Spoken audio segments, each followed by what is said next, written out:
Ayo, segera download Quran Tadabbur, tafsir dalam genggaman Anda.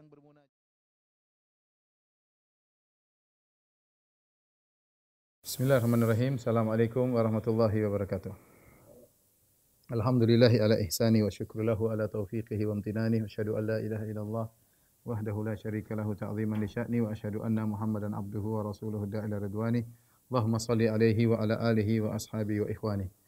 Para ikhwan dan akhwat, para jamaah Masjid Tarbiyah Cilandak yang dirahmati oleh Allah Subhanahu wa taala, pada kesempatan bahagia ini kita akan bahas tentang perang yang terkenal dari peperangan-peperangan kaum muslimin, yaitu Ghazwatul Ahzab atau dikenal juga dengan Ghazwat Al-Khandaq. Ghazwat Al-Ahzab atau dikenal juga dengan Ghazwat Al-Khandaq. Adapun dinamakan dengan Ghazwat Al-Khandaq karena ketika itu kaum muslimin menggali parit atau khandaq ya dalam rangka untuk melakukan pertahanan ya, sehingga orang-orang musyrikin tidak masuk dalam kota Madinah, tidak masuk dalam kota Madinah. Sehingga digalilah khandaq ya, sehingga menghalangi mereka untuk masuk dalam kota Madinah. Dan disebut juga dengan Ghazwatul Ahzab karena ketika itu berkumpullah kaum musyrikin dari berbagai macam kabilah ya, bergabung dengan orang Yahudi dari Bani Nadhir ya, sehingga jumlah mereka sekitar 10.000 orang kemudian menyerang kota Madinah. Sehingga mereka adalah perkumpulan, persekutuan dari berbagai macam kabilah-kabilah Arab, Quraisy, Ghatafan, Bani Asad dan yang lainnya banyak sekali ya. Sehingga disebut dengan Al-Ahzab. Ya, Al-Ahzab artinya sekutu. Datang banyak kemudian menyerang kota Madinah. Dan perang ini terjadi pada bulan Syawal tahun 5 Hijriah ya. Tahun 5 Hijriah ya. Namun nanti akhirnya tidak terjadi peperangan ya, karena kaum musyrikin tidak bisa masuk ya. Hanya terjadi panah-panahan di antara mereka ya, tidak terjadi pertemuan fisik ya, karena mereka terhalangi dengan khandaq. Adapun sebab terjadinya perang Ahzab yaitu sekelompok dari pemimpin-pemimpin orang Yahudi dari Bani Nadhir yang mereka tadinya tinggal di kota Madinah. Ya kan di kota Madinah ada Bani Qainuqa, kemudian Bani Nadhir dan Bani Quraidah. Bani Qainuqa terusir, Bani Nadhir juga terusir ya. Yang turunlah surat Al-Hasyr ya, di mana mereka pergi, kemudian mereka menghancurkan rumah-rumah mereka. Kemudian mereka pergi meninggalkan kota Madinah. Ya, nanti Bani Quraidah akan diperangi oleh Nabi setelah perang Ahzab. Ketika Nabi mengusir mereka dari kota Madinah, Nabi tidak membunuh mereka, Nabi mengusir mereka. Mereka pergi ke Khaybar.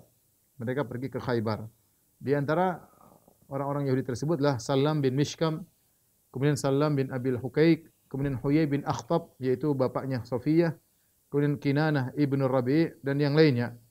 Mereka keluar, provokator Yahudi ini, mereka pergi ke Mekah. Sampai di Mekah, kemudian mereka berkumpul dengan pembesar-pembesar orang Quraisy. Mereka provokasi. Kemudian mereka menyemangati orang Quraisy karena orang Quraisy juga musuh kaum muslimin. Sama-sama berkepentingan. Maka orang Yahudi pintar memprovokasi orang-orang Quraisy untuk menyerang kota Madinah. Ya. Bahkan orang-orang Yahudi menjanjikan bahwasanya berjanji kami akan menolong kalian. Ya. Kami akan menolong kalian dengan jiwa, raga kami dan harta kami.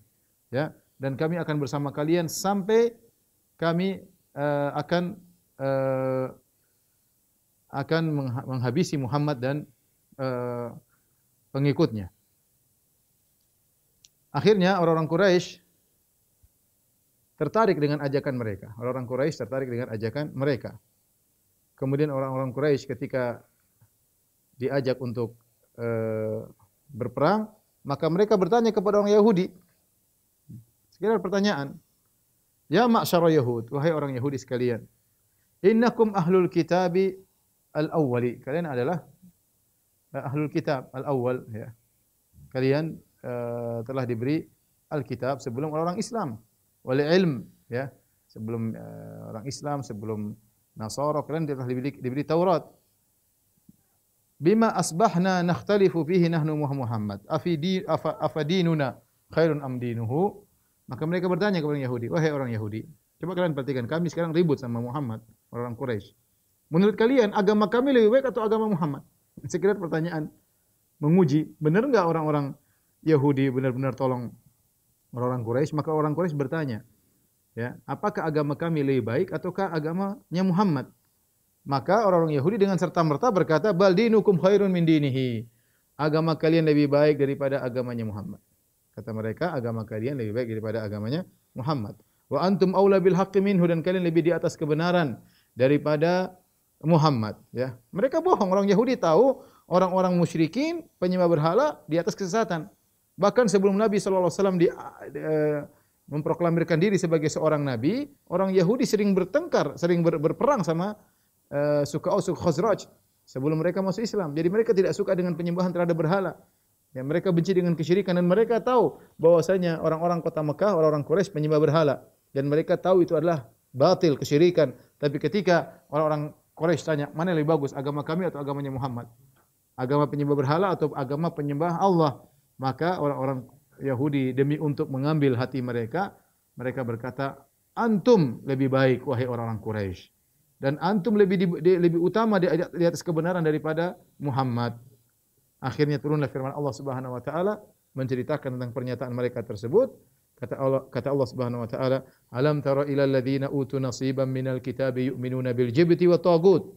Tidakkah engkau lihat kepada orang-orang yang telah diberikan sebagian daripada Alkitab, diberikan Taurat, yu'minuna bil jibti wat taghut, mereka beriman kepada sihir dan beriman kepada taghut, wa yaquluna lil ladzina kafaru, dan mereka berkata kepada orang-orang Quraisy, orang-orang kafir, haula'i ahda minal ladzina amanu sabila. Kata mereka, kalian orang-orang Quraisy lebih mendapat petunjuk daripada orang-orang beriman, daripada pengikut Muhammad. Kata Allah, ulaikal ladzina la'anahumullah. Mereka itulah orang-orang terlaknat oleh Allah Subhanahu wa taala. Wa may yal'anillahu falan tajid lahu nasira. Barang siapa yang dilaknat oleh Allah, maka dia tidak akan mendapatkan penolong baginya. Jelas orang-orang Yahudi menghalalkan segala cara, ya. Menghalalkan segala cara. Kata mereka, al-ghayah tubarrirul wasilah. Tujuan menghalalkan segala sarana. Ulang, ini kaidahnya orang Yahudi. Al-ghayah tubarrirul wasilah. Bahwasanya tujuan menghalalkan segala cara. Mereka tidak perlu mau pura-pura kafir, mau perkataan apa saja, enggak ada masalah, ya. Ya, mereka bertaqiyah, ya, taqiyahnya Yahudi. Baik. Inilah pernyataan mereka, ya, untuk menyenangkan hati orang-orang Quraisy. Akhirnya orang Quraisy semakin semangat dengan provokasi dari orang-orang Yahudi dari Bani Nadir yang dipimpin oleh Huyai bin Akhtab, bapaknya Safiyah bintu Huyai. Baik, akhirnya keluarlah orang-orang Quraisy dengan kelompoknya, ya. Disertai dengan orang-orang Arab yang mengikuti suku-suku yang lain. Dari Kinanah, dari ahli Tihama. Jumlah mereka 4.000 orang. Keluarlah orang Quraisy berjumlah 4.000 orang. Mereka telah membuat kesepakatan di Darun Nadwah, ya. Kemudian mereka membawa 300 pasukan berkuda, ya. Kemudian mereka membawa 1.500 ekor onta. Kemudian mereka keluar dengan kepemimpinan Abu Sufyan bin Harb. Abu Sufyan bin Harb pimpinan utama. Kemudian mereka berjalan keluar dari kota Mekah menuju kota Madinah. Sampailah mereka di Marri Dhahran, bertemu dengan Banu Salim atau Banu Sulaim. Jumlah mereka ketika itu 700 orang, dipimpin oleh Sufyan bin Abdi Syams. Ya, Sufyan bin Abdi Syams membawa 700 orang dari Bani Sulaim. Kemudian juga bergabung dengan mereka dari Banu Asad, dipimpin oleh Tulaiha bin Khuwailid. Tulaiha bin Khuwailid al-Asadi membawa dari Banu Asad. Ya, kemudian juga bergabung dengan mereka kabilah-kabilah Ghatafan, yaitu dari Banu Fazarah, jumlahnya 1.000, dipimpin oleh Uyainah bin Hisan. Uyainah bin Hisan dari Al-Fazari membawa kabilah Fazarah dengan jumlah 1.000 orang. Kemudian Banu Murrah dengan jumlah pasukan 400 orang dipimpin oleh Al-Harith bin Auf. Kemudian Banu Asja' jumlahnya 400 orang dipimpin oleh Mis'ar bin Zukhailah. Kemudian bergabung dengan mereka suku-suku yang lain. Sehingga setelah bergabung bersekutu, Quraisy 4.000, kemudian bergabung dengan kita bilang kabilah Ghatafan, Bani Asja', Bani Sulaim, kemudian Bani Asad, ya. Kumpul semuanya jumlahnya 10.000. Semua berjalan bersama menuju kota Madinah. Ya. Itulah kenapa disebut dengan Al-Ahzab. Dan mereka dipimpin oleh Abu Sufyan. Siapa komandan utamanya? Abu Sufyan radhiyallahu anhu ketika itu masih kafir. Maka berangkatlah mereka menuju kota Madinah. Nabi SAW mendengar kabar kedatangan mereka dengan mata-mata Nabi. Ya. Nabi punya uyun mata-mata. Nabi punya apa namanya intel-intel yang Nabi kirim untuk melihat kondisi. Ya. Dan Nabi SAW menjalankan strategi peperangan. Ya, datanglah kabilah dari sekelompok dari Khuza'ah melaporkan kepada Nabi bahwasanya orang-orang sudah berkumpul untuk menyerang kota Madinah. Maka Nabi SAW pun memanggil para sahabat. Kemudian Rasulullah SAW kabarkan tentang kondisi yang ada. Ya, kemudian Rasulullah SAW bermusyawarah, dan ini di antara sifat mulia Nabi SAW. Ya, wasyawirhum fil amr, kata Allah, bermusyawarah kepada mereka. Nabi SAW orang paling cerdas di antara mereka, yang paling hikmah, yang paling hakim, yang paling bijak, ya, yang paling bertakwa. Tetapi namanya ini kemaslahatan bersama, Nabi bermusyawarah. Ya, karena kalau kita bareng-bareng ada sisi pandangan, sudut pandang yang lain sehingga digabungkan menjadi lebih kuat. Siapa tahu ada yang punya ide yang baik, ya. Maka demikianlah seseorang, jangan dia ujub, dia tidak mau dengar pendapat orang lain, ya. Kita boleh, mungkin kita cerdas mungkin, tapi bisa jadi ada pendapat lain, ide lain yang mungkin lebih cemerlang. Tidak mengapa kita mendengar. Kalau kita tetap ternyata ide kita lebih bagus, ya kita jalankan. Tapi tidak ada salahnya kita mendengar masukan dari orang lain. Nabi SAW kemudian kumpul dengan para sahabat, bermusyawarah, ya. Sampai akhirnya Salman Al-Farisi memberi isyarat untuk menggali Khandaq. Salman Al-Farisi baru saja keluar atau bebas dari perbudakannya, ya. Setelah dia membebaskan dirinya dari majikannya Yahudi. Ini perang pertama yang diikuti oleh Salman Al-Farisi. Perang pertama. Dia dari Persia, ya. Dan dia sudah merdeka. Dia sudah masuk Islam lama, tapi sebagaimana pernah kita jelaskan tentang kisah Salman, dia harus membayar dirinya, menebus dirinya dari majikannya dengan waktu yang cukup lama. Akhirnya setelah dia merdeka, perang pertama kali yang diikuti oleh Salman adalah perang Khandaq. Maka dia kasih ide, dia berkata, "Ya Rasulullah, inna kunna bi Faris." Kami dulu di Persia. "Idza husirna khandaqna alaina." Kalau kami dalam kondisi dikepung, kami bikin khandaq. Bikin parit agar musuh tidak bisa masuk menyerang kami. Itulah metode peperangan kami, ya. Fa'ajaba dzalika Rasulullah sallallahu alaihi wasallam, maka Rasulullah sallallahu pun menyukai ide tersebut, ya. Maka Rasulullah SAW mulai menjalankan ide ini. Maka Rasulullah SAW pun menyuruh untuk menggali Khandaq dari sisi utara, ya. Dan itulah yang bagian terbuka, auratul Madinah. Itu bagian Madinah yang mudah terbuka dan mudah untuk diperang oleh kaum musyrikin, yang terletak di antara Harratain, yaitu Harrah Waqim dan Harrah Al-Wabrah, ya. Karena Madinah ketika itu terdiri atas dua Harratain. Harrah itu artinya kumpulan batu-batu cadas yang keras yang tidak bisa dilewati oleh onta maupun kuda, ya. Sehingga Madinah bagian utaranya terbuka, ya. Kalau mau saya gambarkan kira-kira seperti ini, ya. Ini utara, ya. Utara, ya. Baik. Sini selatan tentunya. Sini Ka'bah. Ka'bah kan selatan.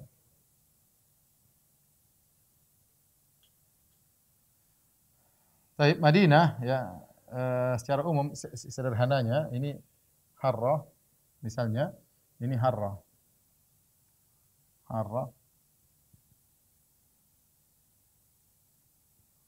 Itu dalam kurung kumpulan, ya, batu cadas, ya, yang tidak bisa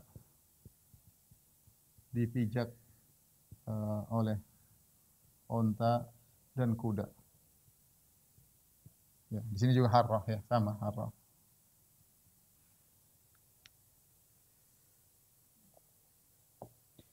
Di sini disebut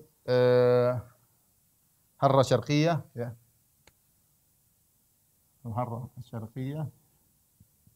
Kemudian Al-Harrah Al-Gharbiyah, ya.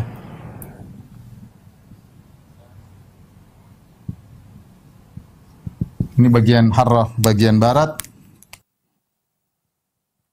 Ini Harrah bagian timur, ya. Sampai sekarang masih dikenal di Madinah ada Harrah Syarqiyah, ada Harrah Gharbiyah, ya. Sementara bagian selatan daerah sini, di sini banyak kebun-kebun, daerah sini, daerah areal kebun-kebun, ya. Kebun-kebun korma. Sehingga di sinilah kota Madinah, ya, kota Madinah. Sehingga mereka kalau ingin menyerang, disinilah daerah yang terbuka. Inilah areal terbuka. Areal terbuka. Kalau disebut dengan Auratul Madinah. Ya. Inilah yang terbuka. Sehingga ketika Ahzab mau datang menyerang kota Madinah, maka mereka harus menyerang dari daerah utara. Karena dari sini nggak bisa, dari sini nggak bisa, dari selatan nggak bisa. Ya. Mudahnya masuk dari arah utara. Kondisi kota Madinah ketika itu seperti itu. Tidak bisa ditembus dari arah timur, tidak bisa ditembus dari arah barat, tidak bisa ditembus dari arah selatan, hanya bisa ditembus dari arah utara, ya, dari arah utara. Di sini namanya daerah ini namanya Jabal Sila, ya. Jabal Sila. Yang sekarang dekat lokasi Masjid Khandaq.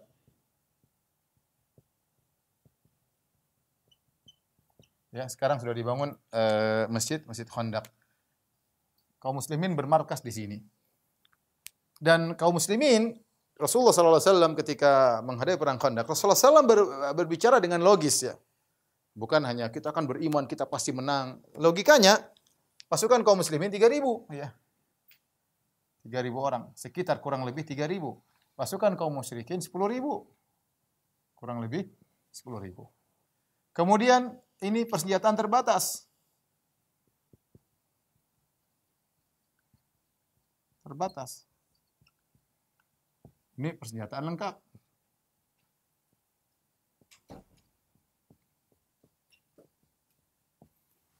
Maka Nabi sallallahu alaihi wasallam berpikir logis, ya. Bagaimana menghadapi 10.000? Susah menghadapi 10.000 ini. Oleh karenanya mau tidak mau Nabi harus bikin khandak di sini. Sinilah digalilah khandak, ya. Gampangannya demikian. Ini khandak. Tentu berkelak-kelok, ini saya sekedar sederhananya, ya. Khandak.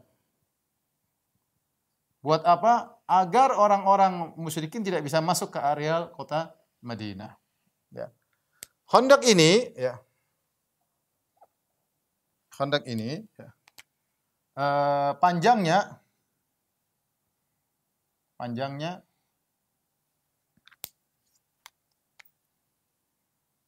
Khandak, ya. Panjang ada khilaf, ya. Ada yang mengatakan kurang lebih 3 km. Ada yang mengatakan sampai sekitar 10 km. Wallahu a'lam bishawab. Intinya bagaimana menggabungkan antara Harra Syarqiyah dengan Harra Gharbiyah. Ya, perlu digali khandak. Tapi intinya paling kira-kira sekitar 3 km. Kemudian lebarnya 9 hasta. Kalau 1 hasta segini, ini berapa meter nih? Setengah mil lebih, ya. Lebih, ini mungkin 70. Ya, kalau 70 kali 9 berapa coba? 70 kali 9 berapa? 9. 7 kali 9, 63. Iya, 6,3. Ya, kelamaan. Sekitar ya 6 meter lah, kira-kira 6 meter. Kemudian dalamnya ini, jadi ini lebarnya, ya. Kira-kira ini 9 hasta, ya. Segini 6 meter kira-kira. Dalamnya 7 hingga 10 hasta. Ya, 7, ya sekitar 4 meter sampai ya mungkin 7 meter lah, kira-kira lah, ya. Ini cukup berat, jadi Nabi bagi tugas. Sementara mereka sedang perjalanan, mereka sudah bergerak. Sementara mereka sampai di kota Madinah, dari Mekah Madinah, perjalanan kurang lebih, ya. Perjalanan dari Mekah menuju Madinah dengan pasukan tersebut kira-kira 1 minggu, kurang lebih 7 hari. Kira-kira 7 hari. Nabi dapat kabar mereka keluar, maka harus segera gali. Dan ini perlu strategi. Ya, Nabi tentu harus berpikir matematis, ya. Ini panjangnya berapa kilometer, lebarnya berapa. Kenapa dibuat 9 hasta dengan lebar sekitar 6 meter, dengan dalam sekitar 7 meter, 4 sampai 7 meter tergantung di daerah mana, supaya kuda tidak bisa loncat. Kalau cuma 2 meter kuda lari sih masuk, ya. Bahaya kalau udah masuk dalam sini repot. Maka dibuatlah jarak yang cukup panjang dengan lebar yang dalam sehingga kalau kuda masuk tidak bisa loncat lagi ke atas.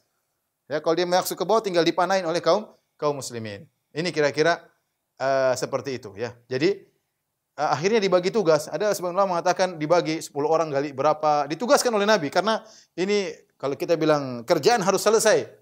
Dan pendapat yang benar, ada yang mengatakan yang benar kira-kira Nabi harus menggali ini sekitar 6 hari sebelum mereka datang. Waktu kerja ya, kurang lebih 6 hari ya. Kurang lebih 6 hari. Karena kalau 7 hari keburu mereka datang. Maka ini harus disiapkan khandak tersebut, parit tersebut ya. Maka kerjalah para sahabat ya. Ini kira-kira proses penggalian khandak. Suasana ketika itu, kondisi cuaca musim dingin. Kemudian musim kelaparan. Ya.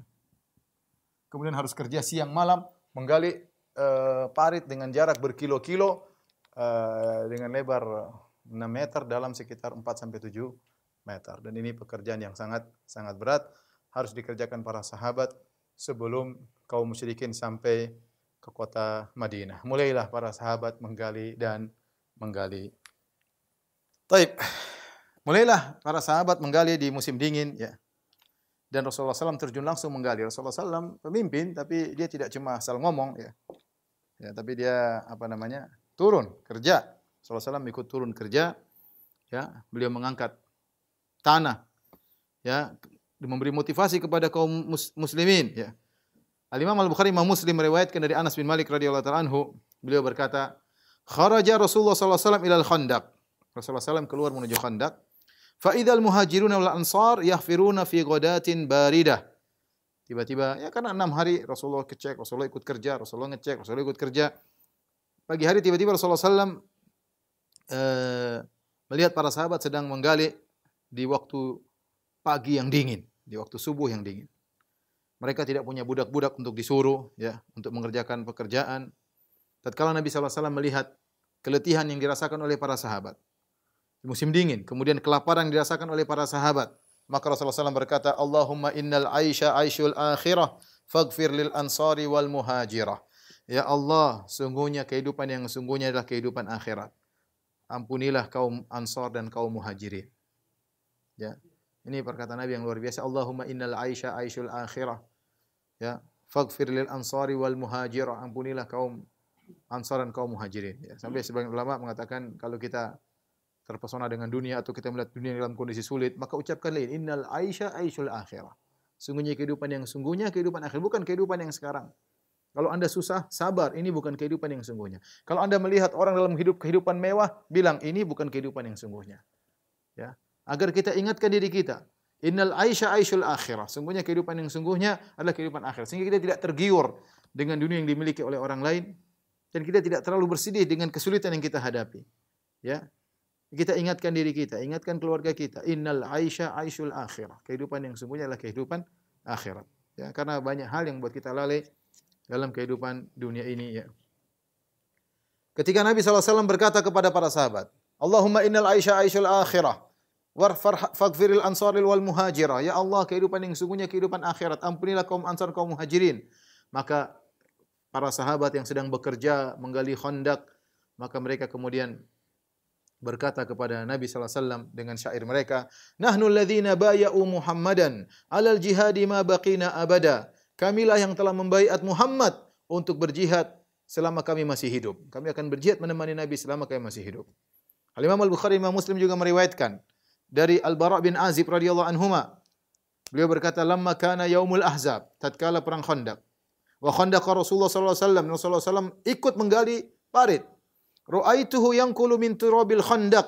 Aku melihat Nabi mengangkat tanah dari Khandaq. Bayang parit panjang digali. Nabi ikut kerja. Karena waktu harus segera. Kalau tidak terlambat percuma. Proyek selesai tidak sesuai dengan jadwalnya percuma. Musuh masuk malah mereka letih tatkala menghadapi itu semua ya. Harus segera sebelum musuh datang. Ya, Nabi SAW menggali tanah dari Khandaq hatta wara anni turabu jildata batnihi. Sampai-sampai ya aku tidak bisa melihat kulit perutnya Nabi sallallahu alaihi wasallam. Kenapa? Karena perut Nabi terpenuhi dengan tanah. Wa kana katsira sya'ar, dan Nabi sallallahu alaihi wasallam memiliki rambut yang banyak bahkan di perutnya, di tubuhnya, ya. Tapi semuanya penuh dengan tanah sampai aku tidak bisa melihat kulit perutnya. Bayangkan, berarti benar-benar Nabi kerja keras sampai tanah semua memenuhi, debu memenuhi tubuh Nabi sallallahu alaihi wasallam. Fasami'tuhu yartajizu bi kalimati Abdullah bin Rawaha, dan aku mendengar Nabi sallallahu alaihi wasallam mengucapkan syair-syairnya Abdullah bin Rawaha, wa huwa yanqulu minat turabi, dalam kondisi dia mengangkat tanah sambil beliau berkata, Allahumma laula anta mahtadaina. Ya Allah, kalau bukan karena Engkau kami tidak dapat hidayah. Wala tasaddaqna wala sallaina, kami tidak bisa bersedekah dan kami tidak bisa salat.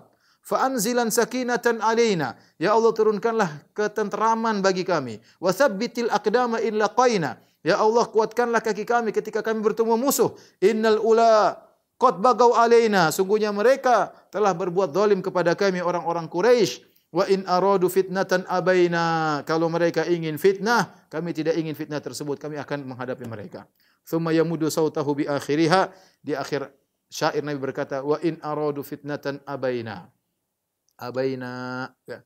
Dalil bahwasanya seorang boleh bersyair ya dalam rangka untuk memberi semangat dalam bekerja, ya.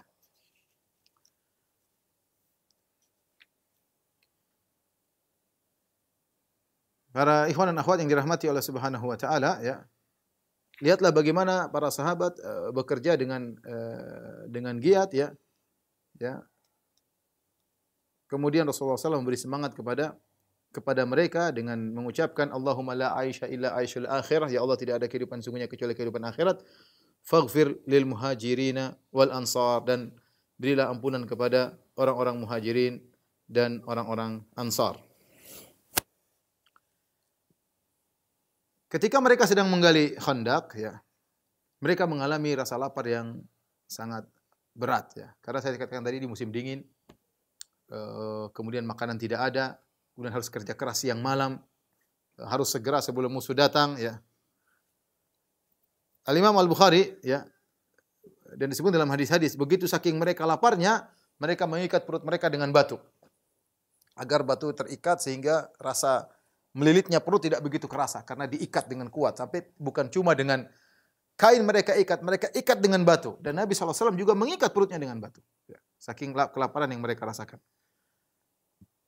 Imam Al-Bukhari meriwayatkan dari Jabir bin Abdullah radhiyallahu anhuma, dia berkata, inna yaumal khandaq nahfiru, kami ketika dalam perang Khandaq kami menggali, fa aradat qudyatun syadidatun, tiba-tiba ada batu besar yang tidak bisa digali. Jadi dalam tanah ternyata ada batu, dicangkul-cangkul, dikapak-kapakin, enggak bisa. Akhirnya mereka datang kepada Nabi melaporkan hal tersebut. Faja'un Nabiyya sallallahu alaihi wasallam faqalu, para sahabat datang kepada Nabi, para sahabat berkata, hadhihi qudyatun aradat fil Khandaq. Ya Rasulullah, ini ada batu besar menghalangi kami menggali parit. Faqala ana nazil, kata Nabi, saya ke situ. Jadi mereka lapor, kata Nabi, saya akan ke situ, turun. Kemudian thumma qama wa batnuhu ma'subun bihajar.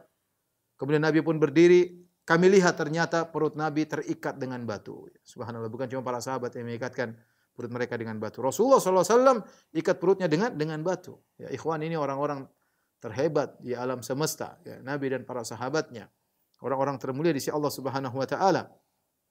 Mereka kelaparan. Dan kata Jabir bin Abdullah, wa labithna thalathata ayamin la nadzuqu zawaqan, kami 3 hari kami tidak merasakan apa-apa. Bayangkan, ya, tidak makan 3 hari. Sampai ikat perut mereka dengan batu. Fa akhadha Nabi sallallahu alaihi wasallam al-mi'wal, maka Nabi pun mengambil semacam kapak. Fa daraba fil qudyah, kemudian Nabi sallallahu alaihi wasallam mukulkan kapak tersebut ke batu tadi. Fa ada kathiban ahyal au ahyam, maka tiba-tiba Nabi pukul batu tersebut dengan keras, maka batu tersebut pun hancur lebur seperti pasir yang bertaburan. Ini antara mukjizat Nabi sallallahu alaihi wasallam. Kemudian juga, ya, bagaimana mereka sampai makan makanan yang sudah tengik, ya. Dari Anas bin Malik radhiyallahu anhu beliau berkata, "Ja'alal muhajirin wal ansar yahfiruna al-khandaq haulal Madinah." Kaum muhajirin kaum ansar sedang menggali khandaq di sekitar kota Madinah. Kemudian Anas bercerita, "Yu'tauna bimil'i kaffin minasyair." Maka didatangkan bagi mereka mil'i kaffai minasyair, yaitu 2 genggam, yaitu gini, ya, dari gandum. Fayusna'u lahum bi'ihala, sanikhah. Kemudian dicampur dengan semacam minyak zaitun atau yang semisalnya, karena kalau cuma tepung dimakan susah. Ya, harus dicampur dengan semacam minyak-minyakan sanikhah yang sudah tengik. Sudah berubah baunya saking ya sudah enggak bisa dimakan, tapi mereka harus makan dengan seperti itu. Tsumma tuda'u baina yadayil qaum. Cuma segitu sedikit. Cuma 1 genggam syair, tidak ada makanan. Sementara yang menggali ada 3.000 orang atau banyak orang, ya. Mungkin berganti-gantian sip-sipan. Intinya Nabi mengatur dengan strategi yang terbaik. Akhirnya dicampur dengan minyak yang sudah tengik. Wal qaumu jia', sementara orang-orang sedang dalam kondisi lapar. Wahia basyi'ah, yaitu sangat buruk, ya. Yaitu baunya tidak enak. Fil khalq, ketika dimakan sini paling tidak enak. Tersisa rasa yang tidak enak. Wala harihun muntin, dan di situ ada bau yang sangat busuk. Ya, bau tidak enak, tapi mereka harus makan, ya. Inilah kondisi ketika itu mereka harus menggali khandaq. Adapun orang-orang munafik, maka mereka terlambat kerja, datang terlambat-lambat, ya. Kaum muslimin mungkin subuh-subuh sudah kerja, mereka mungkin datang agak siangan. Kemudian mereka bikin lemas kaum muslimin, ya, bikin mereka malas, ya. Kemudian mereka diam-diam pulang ke rumah mereka, ya, tanpa diketahui Rasulullah sallallahu alaihi wasallam, tanpa minta izin. Demikianlah orang-orang munafik. Terjadi beberapa mukjizat ketika penggalian perang Khandaq. Di antaranya para ikhwan dan akhwat yang dirahmati Allah Subhanahu wa taala, yaitu Nabi mukjizat bagaimana makanan menjadi banyak. Jabir bin Abdullah radhiyallahu taala anhuma bercerita, "Lamma hufiral Khandaq, tatkala Khandaq digali, ra'aitu bin nabiyyi khamasan syadidan." Aku melihat perut Nabi kosong, benar-benar cekung, kosong, enggak ada isinya. Perut Nabi benar-benar cekung, bukan cuma rata, cekung, ya. Lapar. Fankafa'tu ila imra'ati, maka aku segera menuju ke istriku. Fakultu hal indaki syai', apakah ada makanan? Ada sesuatu? Jabir bukan mikir dirinya, mikir Nabi sallallahu alaihi wasallam. Nabi kelaparan. Fa inni ra'aitu bi Rasulillah sallallahu alaihi wasallam, ya, khamasan syadidan. Aku lihat Nabi kelaparan. Mungkin ada perut Nabi kelihatan, ya. Ya, orang kalau tidak makan kelihatan perutnya, ya. Maka aku melihat Nabi kelaparan, sangat lapar. Fa akhrajat ilayya jiraban fihi sa'un min syair. Maka istri Jabir, ya. Istri yang salehah, ya. Ya. Inilah janda yang dinikahi oleh Jabir bin Abdullah, ya. Ini yang kata Nabi sallallahu alaihi wasallam pernah bertanya kepada Jabir, "Tazawwajta ya Jabir? Kau sudah nikah?" Kata Jabir, "Sudah ya Rasulullah." "Bikran am sayyiban?" Janda atau gadis? Kata Jabir, "Bal sayyiban." Janda ya Rasulullah. Maka Nabi mengatakan, "Hal la tazawwajta bikran tudaibuha wa tudaibuka, tulaibuha wa tulaibuka." Kenapa kau tidak menikah dengan gadis sehingga kau bisa mencumbuinya, dia bisa mencumbuimu. Kau bisa bermain-main dengan dia bisa bermain-main dengan engkau. Ya, bahkan dalam sebagian tafsiran kau bisa mengambil air liurnya, dia bisa mengambil air liurmu. Maka Jabir berkata, "Ya Rasulullah, saya punya adik-adik perempuan banyak. Dan ayahku sebelum meninggal, yaitu Abdullah bin Haram, mewasiatkan kepada aku agar aku perhatian sama adik-adik perempuanku. Maka saya tidak mungkin nikah dengan perempuan seumuran dengan adik-adikku, tidak bisa ngurus mereka." Ya. Maka saya pun menikah dengan janda agar bisa ngurus adik-adikku. Dan Jabir tepat. Dia meninggalkan kesenangannya. Kalau pengen senang ya menikah dengan gadis. Tapi Jabir menikah dengan janda sebagai bentuk berbakti kepada orang tua. Agar janda ini bisa ngurus adik-adiknya. Dan dia mendapatkan istri yang salehah. Inilah si janda tersebut, istri Jabir. Ketika Jabir berkata kepada istrinya, ya, "Hal indaki syai', kau punya sesuatu enggak? Sungguh aku melihat Rasulullah SAW kelaparan." Fa akhrajat ilayya jiraban fihi sa'un min syair. Maka kemudian dia keluarkan jirab, yaitu semacam tempat, ya.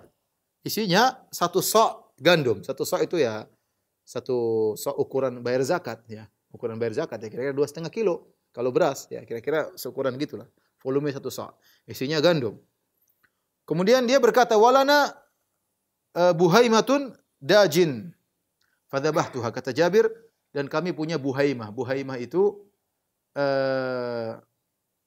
buhaimah yaitu kambing kecil, dajin yaitu kambing yang dajin maksudnya tidak dipelihara di rumputan tapi di sekitar rumah aja, masuk keluar rumah, namanya dajin. Bisa kambing, kalau kita misalnya ayam yang artinya jalan-jalan di rumah. Jadi kami punya kambing kecil, dajin. Fadzabahtuha, maka aku pun sembelih. Wa tohanit syair, maka tohanit syair, ya, maka kemudian istrinya pun menggulung gandum, menggiris gandum, ya, diperhalus. Fa faragat ila firaghi, ya. Kemudian atau faragtu ila firaghi wa qata'tuha fi burmatiha, ya. Thumma wallaitu ila Rasulillah sallallahu alaihi wasallam. Kemudian aku pun, ya, pergi ke tempat tempayanku, kemudian aku potong-potong kambing, aku letakkan di tungku, kemudian aku pergi menuju Rasulullah sallallahu alaihi wasallam. Faqalat, ketika aku pergi kepada Nabi, istriku panggil. Kata istriku, la tafdhahni. Jangan kau bikin malu aku, ya. La tafdhahni bi Rasulillah wa biman ma'ahu. Jangan bikin malu saya, ya. Jangan bikin malu saya depan Rasulullah dan sahabat-sahabatnya, ya. Ingat, cuma kambing kecil, cuma 1 sok gandum. Dan ini diingat oleh Jabir. Istrinya cerdas, ingat, kita kan cuma sedikit, ya. Jangan bikin malu. Nanti orang tamu datang enggak cukup gimana? Faji'tuhu, maka aku pun datang kepada Nabi sallallahu alaihi wasallam, wa sarartuhu, dan aku bisik-bisik kepada Nabi. Fakultu, ini undangan dari Jabir. Kata Jabir, aku bisik-bisikin Nabi, aku berkata, ya Rasulullah, dzabahna buhaimatan lana. Ya. Jabir mengucapkan dengan jelas, ya Rasulullah, kami baru nyembelih kambing kecil. Wa tohanna sa'an min syair, dan kami sudah menggiris 1 sok gandum, ya, cuma 2,5 kilo, kambing kecil. Kana indana, kami miliki tadi, itu yang kami punya ya Rasul, tidak ada yang lain. Fata'al anta wa nafarun ma'aka. Wahai Rasulullah, datanglah ke rumahku dengan beberapa orang. Jabir sudah undangannya jelas. Datanglah engkau dengan beberapa orang. Kenapa? Karena kambing kecil, gandum cuma 2,5 kilo. Datanglah engkau dengan beberapa sahabat. Apa yang dilakukan oleh Nabi? Fasohan Nabi sallallahu alaihi wasallam. Nabi teriak. Beliau berkata, "Ya ahlal khandaq, wahai orang-orang yang sedang gali khandaq, inna Jabiran qad sana'a su'ran." Sungguhnya Jabir sedang bikin makanan untuk walimah kali. Fahayya halla bikum, ayo mari kita makan. Ya, subhanallah. Dalam riwayat Imam Ahmad, Jabir berkata, "Inna lillahi wa inna ilaihi raji'un." Ya, repot. Undang cuma beberapa orang, khandaq ratusan orang. Kemudian Nabi berkata kepada Jabir, karena ada mau terjadi mukjizat. La tunzilanna burmatakum wa la takhbizanna ajinakum hatta aji'a. Jangan kau turunkan tungku kalian, tungku yang buat masak kambing jangan diturunkan, dan jangan jangan dibakar adonan roti sampai aku datang. Jangan lakukan apapun. Kemudian kata Jabir, faji'tu, aku pun datang ke rumah. Kemudian Rasulullah SAW datang, ya, dengan orang-orang banyak. Sampai aku datang kepada istriku. Istriku berkata, bika wa bika, engkau ni. Qad fa'altu alladhi qulti. Aku berkata kepada istriku, ya istriku, aku sudah sampaikan wasiatmu. Ya, aku sudah bilang sama Nabi, kambing kecil cuma 1 sok gandum. Tapi ya Nabi yang panggil mereka, mau apa lagi? Padahal istrinya sudah bilang, hati-hati jangan bikin malu saya, ya. Jangan bikin malu saya. Jangan sampai orang-orang datang makanan tidak cukup. Ya, Jabir bilang, saya sudah melaksanakan titahmu wahai istriku. Tapi ternyata di luar dugaan. Akhirnya fa akhrajat Rasulullah SAW ajinan fa basaqa fihi. Maka istrinya mengeluarkan adonan roti yang terbuat dari gandum, maka Rasulullah SAW meludah ke situ. Wa baraka, Rasulullah mendoakan agar adonan tersebut yang sudah diludahi oleh Nabi SAW diberkahi. Tsumma amada ila burmatina. Kemudian Nabi pergi kepada tungku, itu panci yang digunakan untuk masak kambing. Fa basaqa, Rasulullah SAW meludah lagi di situ. Wa baraka, Rasulullah SAW berdoa agar diberkahi. Tsumma qala, kemudian Rasulullah berkata, ud'u khabizatan faltahbiz ma'i. Panggil tukang roti, suruh ikut sama saya kita bakar roti. Waqdahi min burmatikum wala tunziluha, dan ambillah dari kambing dari panci tapi jangan diturunkan. Panci jangan diturunkan, biar di situ aja. Kemudian kata Jabir radhiyallahu anhu, wahum alf, ternyata mereka jumlahnya 1.000 orang. 1000 orang. Kata Jabir, fa uqsimu billah. Aku bersumpah dengan nama Allah. Laqad akalu hatta taraku. Mereka makan sampai mereka kenyang, mereka tinggalkan makanan tersebut, sudah enggak selera lagi. Makan sampai mereka tinggalkan. Wan harafu, dan mereka pulang semua dari rumahku. Wa inna burmatana la ta'idhu kama hiya. La taghittu kama hiya, sementara kuah kambing kami masih terus ya berisi seperti semula, seperti belum diambil sama sekali. Wa inna ajinana la yukhbazu kama huwa. Ternyata adonan roti kami ternyata masih seperti sedia kala. Dan ini mukjizat Nabi sallallahu alaihi wasallam ya. Ikhwan dan akhwat yang dirahmati oleh Allah Subhanahu wa taala. Ini di antara bentuk mukjizat Nabi sallallahu alaihi wasallam. Ya, Ibnu Taimiyah dalam kitabnya Nubuwat menjelaskan bahwasanya mukjizat Nabi tidak sama dengan keajaiban-keajaiban yang lain. Air jadi banyak, kemudian makanan jadi banyak. Ini tidak bisa dilakukan kecuali oleh Nabi sallallahu alaihi wasallam. Adapun mendatangkan makanan dari tempat jauh, jin mungkin bisa melakukan. Makan tempat jauh mungkin jin bisa. Mungkin ada buah yang hanya ada di musim dingin, tiba-tiba datang di musim panas, jin juga bisa bikin. Tapi makanan tiba-tiba jadi banyak ya, hanya dirilai oleh Nabi sallallahu alaihi wasallam. Ini mukjizat yang tidak ada yang bisa melakukan kecuali Nabi atau para anbiya yang semisalnya ya. Di antara mukjizat yang lain yang terjadi ketika perang Khandaq, apa yang diriwayatkan Imam Al-Bukhari dalam sahihnya dan juga diriwayatkan Imam Ahmad dalam musnadnya dari Jabir radhiyallahu anhu. Beliau berkata, "Makatha Nabi sallallahu alaihi wasallam wa ashabuhu wa hum yahfiruna al-khandaq salasan." Nabi sallallahu alaihi wasallam dan para sahabatnya sedang menggali Khandaq. 3 hari lam yadzuqu ta'aman, 3 hari mereka tidak makan. Wa qalu ya Rasulullah, inna hahuna qudiyah, kata mereka Rasulullah, di sana ada batu minal jabal, batu yang menghalangi kami. Faqala Rasulullah sallam rusyuha bil ma', percikan air, tuangkan air pada batu tersebut. Farashuha, maka mereka pun menumpahkan air pada qudiyah batu tadi. Tsumma ja'a Nabi sallallahu alaihi wasallam fa akhadha al mi'wal aw al mishah, kemudian Nabi mengambil kapak atau mengambil cangkul. Tsumma qala, kemudian Nabi berkata, bismillah. Fa daraba thalathan. Rasulullah pukul 3 kali pakai kapak tersebut. Bismillah, 1, 2, 3. Fasarat kathiban yuhal, maka jadilah seperti pasir yang bertaburan ya. Fakanat minni iltifatatun, tiba-tiba aku melirik Nabi sallallahu alaihi wasallam. Fa idza Rasulullah sallallahu qad shadda ala batni hajaran, ternyata Rasulullah sallallahu mengikatkan batu di perutnya ya. Ini sepertinya kisah yang sebelumnya yang sudah kita sebutkan. Ternyata ada batu lain lagi yang menghalangi, dan diriwayatkan oleh Imam Ahmad dalam musnadnya dan Nasa'i dalam Sunan Kubra dengan sanad yang hasan dari Al-Bara' bin Azib. Dari Al-Bara' bin Azib, beliau berkata, "Lamma amara Rasulullah sallallahu an nahfir al-khandaq." Tatkala Rasulullah sallallahu memerintahkan kami untuk menggali khandaq, arada lana fihi hajarun la ya'khudhu fihi al-mi'wal. Tiba-tiba ada batu yang menghalang kami, tidak bisa dipukul dengan kapak. Fastakaina dzalika ala Rasulillah sallallahu alaihi wasallam. Maka kami pun mengeluh kepada Rasulullah sallallahu alaihi wasallam.